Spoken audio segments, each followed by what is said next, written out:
So hello guys.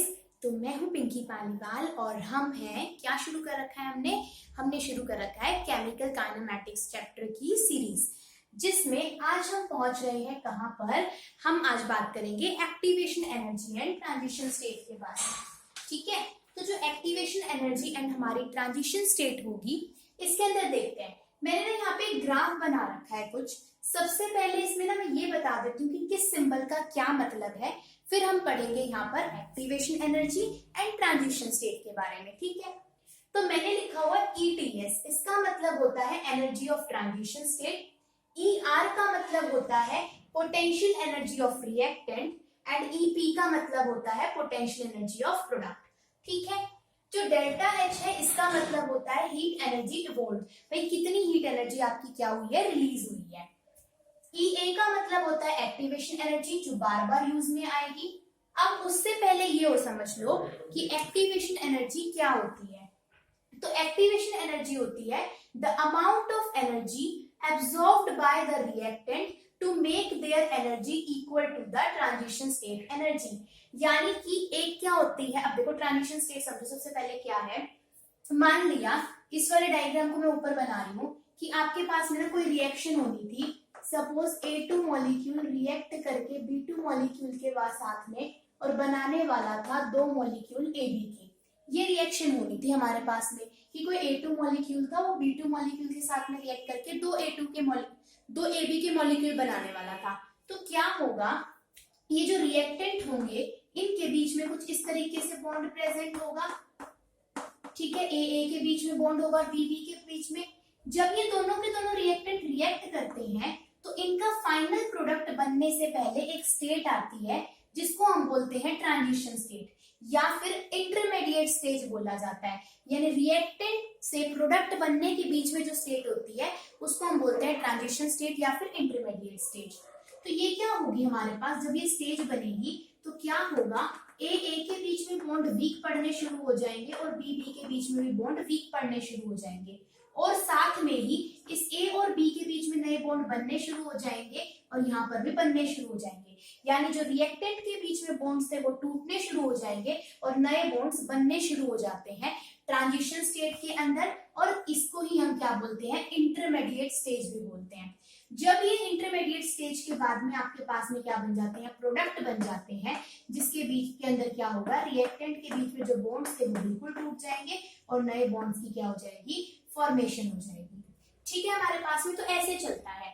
अब जो ये ट्रांजिशन स्टेट होती है ना, इसकी एक एनर्जी होती है और वो एनर्जी क्या होती है, रिएक्टेंट की एनर्जी से ज्यादा होती है। कोई भी रिएक्शन करानी है मान लिया हमें, या तो वो सराउंडिंग से एनर्जी लेगा या फिर हमें खुद एनर्जी सप्लाई करनी पड़ेगी। तो क्या होता है कि जो रिएक्टेंट की एनर्जी होती है ना, उससे ट्रांजिशन स्टेट की एनर्जी हमेशा क्या होती है, ज्यादा होती है।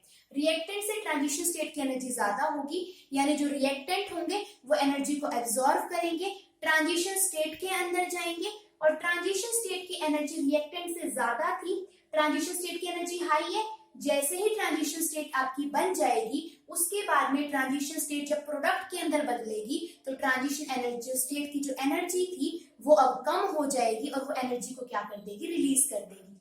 यानी रिएक्टेंट क्या करेगा, एनर्जी को एब्जॉर्ब करेगा, ट्रांजिशन स्टेट के अंदर जाएगा। ट्रांजिशन स्टेट की हाई एनर्जी थी, ये जब ट्रांजिशन स्टेट आपकी बन जाएगी और इससे जब प्रोडक्ट बनने वाला होगा तो जो एक्स्ट्रा एनर्जी बची वो ये क्या कर देगा, रिलीज कर देगा। क्योंकि रिएक्टेंट से प्रोडक्ट सिर्फ तभी बनता है जब आपके पास में एनर्जी क्या हो रही हो, रिलीज हो रही हो। क्योंकि जब भी कोई आपके पास में नया मॉलिक्यूल या कंपाउंड बनता है, अगर उसकी एनर्जी डिक्रीज हो रही होती है तो एनर्जी डिक्रीज होने का मतलब होता है स्टेबिलिटी आना।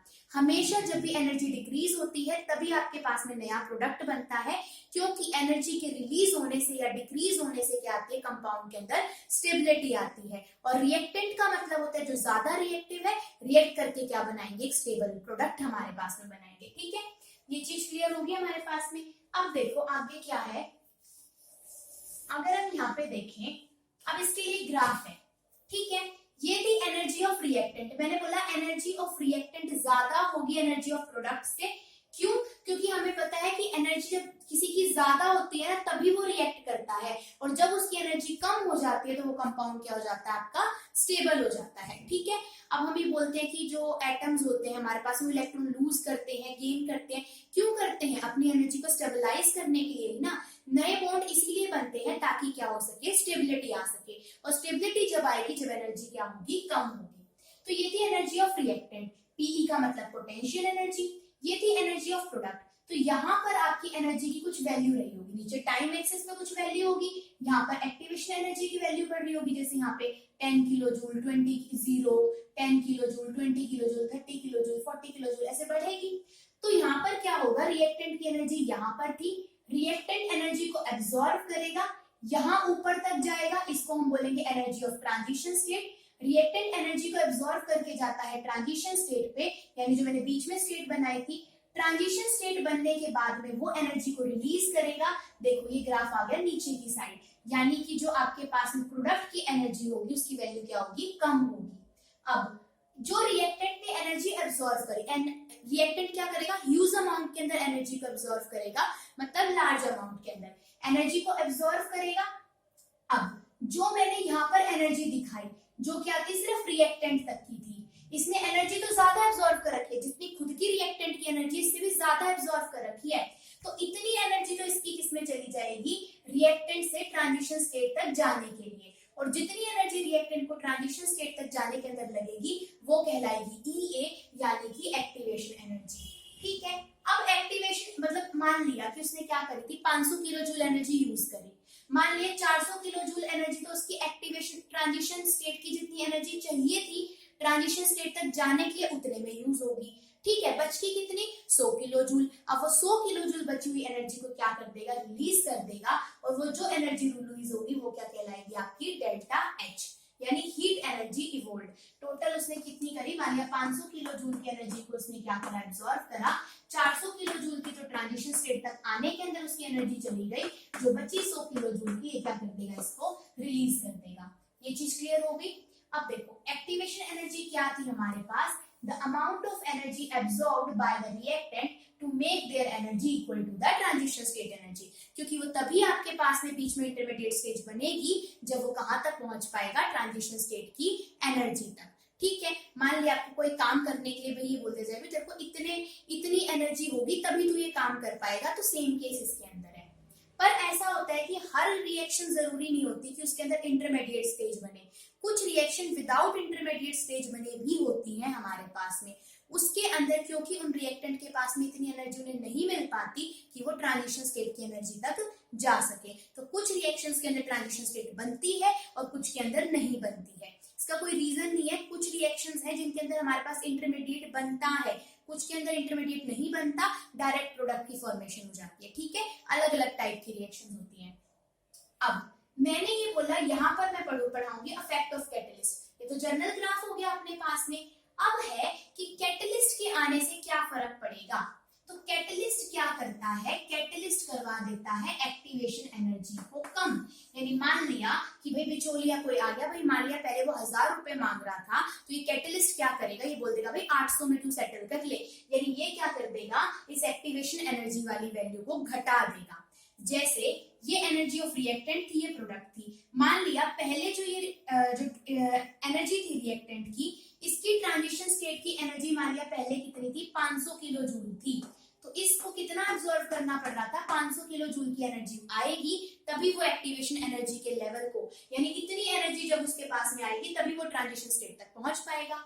तो कैटलिस्ट ने क्या करा, देखो ये इस ग्राफ को नीचे की साइड ले आया, पहले यहाँ इतनी एनर्जी मुझे चाहिए थी, मान लिया यहाँ पर ग्राफ के अंदर यहाँ पर वैल्यू आ रही थी 500, तो अब ये कितने पर ले आया, इसको 400 पर लेकर आ गया।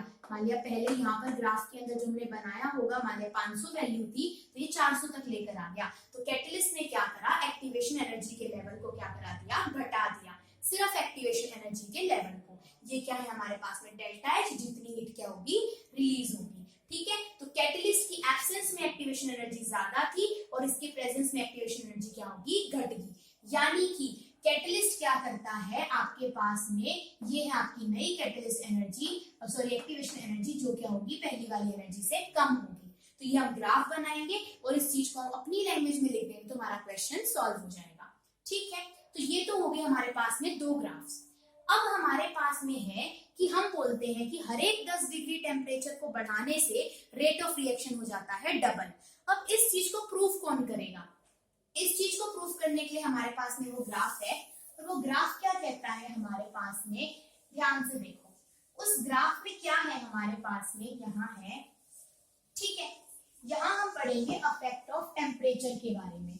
भाई टेम्परेचर का क्या फर्क पड़ता है? तो हम ये बोलते हैं कि जब हम हर एक 10 डिग्री सेल्सियस टेम्परेचर को बढ़ाने पर हमारा जो रेट है रिएक्शन का वो हो जाता है डबल। मान लिया आपने 100 से कर दिया 110 डिग्री सेल्सियस, तो पहले जो रिएक्शन हो रही थी उसकी दुगनी तेजी से वो रिएक्शन होगी, ठीक है हमारे पास में। तो उस चीज को प्रूफ करने के लिए जो आपके पास में थ्योरी आती है वो आती है कोलिजन थ्योरी। और इसको जो मैंने ग्राफ बना रखा है नीचे, ये है मैक्सवेल एनर्जी डिस्ट्रीब्यूशन कर्व, हम इनको बोलते हैं। ये जो कर्व इस तरीके से बनी हुई है, ये क्या है?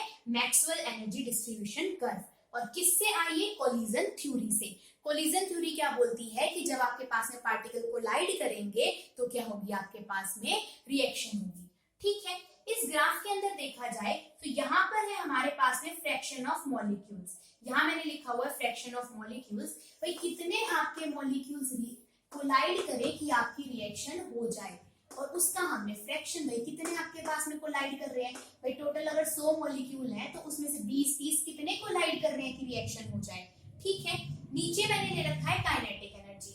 तो हमने देखा कि पहले क्या था, जब T डिग्री सेल्सियस पे मान लिया 100 डिग्री सेल्सियस है आपके पास में, तो आपके पास में ग्राफ कुछ ऐसा आ रहा था, और ये थी आपके पास में ET। ET का मतलब है थ्रेशोल्ड एनर्जी, भाई कितनी मिनिमम एनर्जी पार्टिकल मॉलिक्यूल्स को मिले कि वो कोलाइड करना शुरू हो और रिएक्शन हो, ठीक है। तो हमें क्या देखना है? हमें ग्राफ देखना है, ठीक है। हम क्या देखेंगे, ये वाली नीचे हमने थ्रेशोल्ड एनर्जी फिक्स कर ली इस वाले पॉइंट पे। इस पॉइंट से ऊपर जब आप फर्स्ट वाले ग्राफ को देखोगे तो ये इतना एरिया है, या फिर इसको मैं बड़ा करके दिखाऊं तो कुछ इस तरीके से है कि फर्स्ट ग्राफ के अंदर अगर मैंने यहाँ पर कोई वैल्यू फिक्स कर ली थ्रेशोल्ड एनर्जी, मान लिया 400 किलो जूल की एनर्जी है, तो मुझे देखना है कि इस 400 किलो जूल की एनर्जी के बाद में कितने पार्टिकल्स आपके कोलाइड कर रहे हैं। मतलब थ्रेशोल्ड एनर्जी का मतलब होता है कि जब इतनी मिनिमम एनर्जी मिलेगी तभी वहां पर कोलिजन क्या होगा? शुरू होगा पार्टिकल्स का, ठीक है। तो यहाँ पर इसका अब देखो कितने नंबर ऑफ मॉलिक्यूल्स कोलाइड कर रहे होंगे वो हमें पता चलेगा एरिया अंडर द ग्राफ से। यानी कि जैसे इस एरिया को अगर मैं रिप्रेजेंट करूं, यहाँ पे मैंने ए लिख दिया, बी, सी एंड डी। तो जो ये एरिया होगा हमारे पास में किसका, जो एरिया होगा ए बी सी डी का, ये हमें बताएगा कि कितने नंबर ऑफ मॉलिक्यूल्स क्या कर रहे होंगे? आपके कोलाइड कर रहे होंगे, ठीक है हमारे पास में। अब जैसे ही मैंने टेम्परेचर को बढ़ाया, तो टेम्परेचर को बढ़ाते ही जो ग्राफ है आपके पास में, ये नीचे की साइड हमारे पास में आ गया और फॉरवर्ड शिफ्ट हो गया। यानी कि 10 डिग्री सेल्सियस टेम्परेचर को बढ़ाने से आपके ग्राफ के अंदर क्या चेंज आया कि ये ग्राफ आपका फॉरवर्ड शिफ्ट हो गया, और साथ में ही कैसा आ गया? डाउनवर्ड, आगे की तरफ और नीचे की तरफ आ गया। आगे की साइड तो शिफ्ट हुआ, लेकिन साथ में ही कर्व क्या आई? नीचे की साइड आई। अब फिर से हम इस वाले टेम्परेचर पे देखेंगे, और यहाँ मैं इस ग्राफ को आगे की साइड बढ़ाऊं, ठीक है। तो अब क्या आ जाएगा? ये वाला एरिया भी इंक्लूड हो जाएगा अपने पास में, यानी इतना एरिया तो था ही था, नीचे वाला भी इंक्लूड हो गया। ये छोड़ो उसको, हमें क्या देखना है? हमें देखना है ये ऊपर वाला एरिया, भाई कितना चेंज आया आपके पास में। तो चेंज कितना आया आपके पास में? मान लिया इस पॉइंट को मैंने F लिख दिया, इसको E लिख दिया, इसको C और D। इस तरीके से अगर मैं बनाऊं तो हमारे पास में क्या होगा? जो आपके पास में एरिया होगा किसका? FECD का हमारे पास में जो एरिया होगा, देखो पहले क्या आ रहा था इसके अंदर? सिर्फ ये नीचे वाला एरिया आ रहा था। कौन कौन सा? ABCD वाला। यानी कि जो आपके पास में T डिग्री सेल्सियस टेम्परेचर पर कितना एरिया आ रहा था एक्टिवेशन एनर्जी के बाद में? सिर्फ ABCD। लेकिन आपने जब इसको 10 डिग्री सेल्सियस टेम्परेचर बढ़ा दिया तो अब टोटल एरिया क्या हो गया आपके पास में?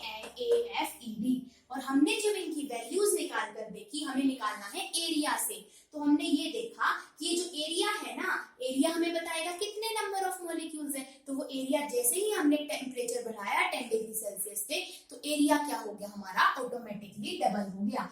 यानी कि मैं यहाँ पे ये लिख सकती हूँ कि आपके पास में जो एरिया है किसका? जो एरिया है AEFC,